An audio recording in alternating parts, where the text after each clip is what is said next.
Do you recognize these sounds? We hear them in the morning, when sending messages, or locking our phone. The internet never rests. In this connected world we live in, sleeping ends up taking a back seat, becoming a superfluous activity, which can be practiced by those, lucky enough, who still have time to sleep. That, if they are able to sleep.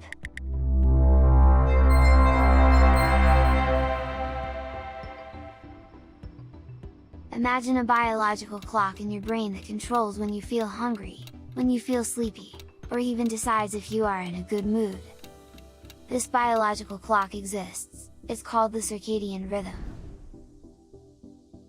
Unfortunately, a large percentage of us have conditioned our circadian rhythm to become night owls, who tend to fall asleep late at night, and have a hard time getting up early in the morning.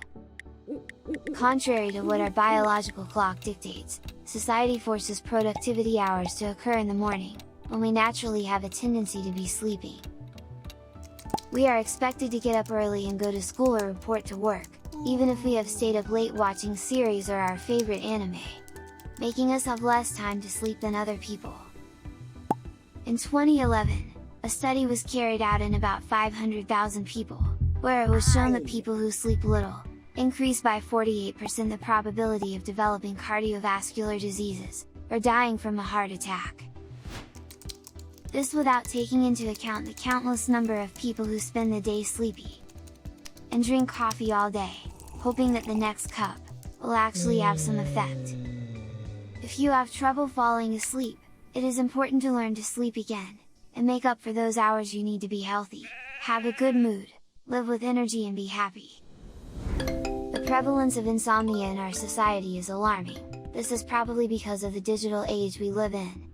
To understand our current condition, we must travel back in time to the past. In the early 1990s, psychiatrist Thomas Ware conducted an experiment in which a group of people were exposed to complete darkness for 14 hours a day, every day, for a month. During the 4th week of the experiment, the circadian rhythm of the subjects studied acquired a very strange sleep pattern. When they went to bed, they slept for only 4 hours, then they woke up, did some activity for 2 hours, and slept an additional 4 hours again. Pretty weird, right? Who sleeps 4 hours, wakes up for 2, and sleeps another 4 again? Apparently, all of humanity, before the 17th century. Back then, there was no television, cell phones, or video game consoles. Electricity wasn't discovered yet. When night came, there was no choice but to spend some quality time with your partner, and go to sleep. Most of the people were already asleep at 8 p.m. Nights get long if you sleep at this time every day. If you sleep the 6 hours you are used to, you wake up at 2 in the morning. And this is precisely what humanity did at that time. They did not sleep 6, but 4 hours. They got up at 12 at night. They hanged out for a while, felt sleepy again, and slept until dawn. In 2 time periods. The day started early, it lasted just enough for everything. Nights were long, you could rest, and the families were large. People had a healthy circadian rhythm. But in the 18th century, Franklin tied a key to a kite in the middle of a thunderstorm, and discovered electricity. Suddenly days were longer, and the nights were shorter. The street lights of the world's major cities would go out later in the evening. Today we have iPhones, PlayStations, Netflix and Crunchyroll that keep us awake until 2 in the morning, regardless of our age, or gender. Of course there are millions of people who have problem falling asleep and being energetic during the day. You get this, right? But you still can't understand why you can't sleep when you go to bed early either? The answer is simple. The world is still awake. Your brother is watching television in the living room, your mother is talking to your aunt on the cell phone, your father is snoring, cars are passing by the street, and your eyes think that night has just begun because your eyes were glued to your cell phone screen until barely 1 minute before going to bed. To make matters worse, you feel the anxiety of having to get enough sleep out of obligation, since you have to turn in a college assignment in the morning, or have an early morning meeting with your boss. Every minute you spend awake increases your anxiety because it is 1 minute less of sleep. We know how you feel.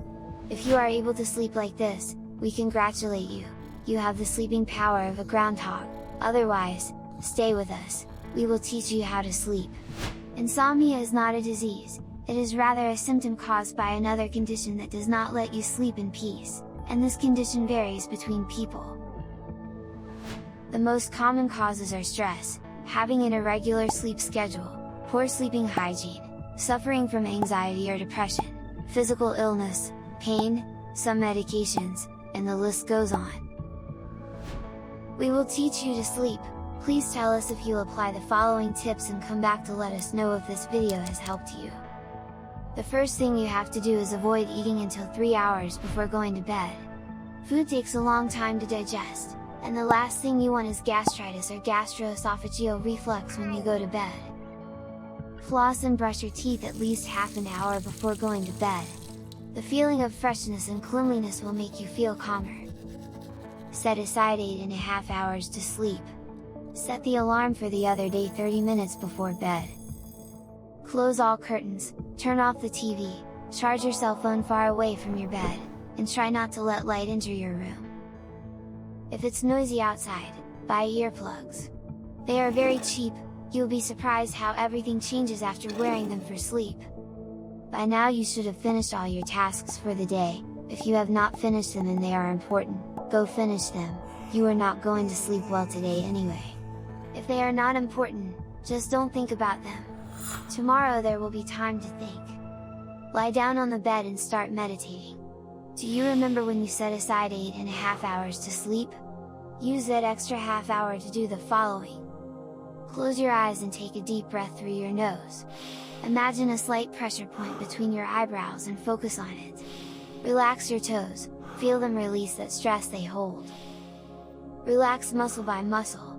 From your toes to your legs, your abdomen, your chest, your shoulders, your arms, your fingers, your neck, your jaw, your eyes.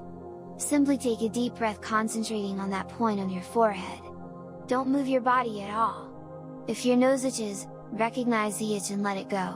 In time you will achieve calmness. If a thought comes to your head, acknowledge it, but let it go. Don't focus on it. You just have to focus on that point between your eyebrows. Take a deep breath.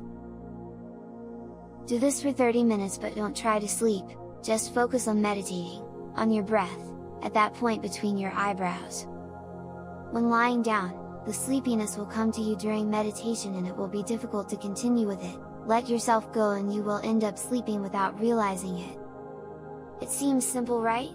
Try it. These are very essential tips and each one of them is supremely important.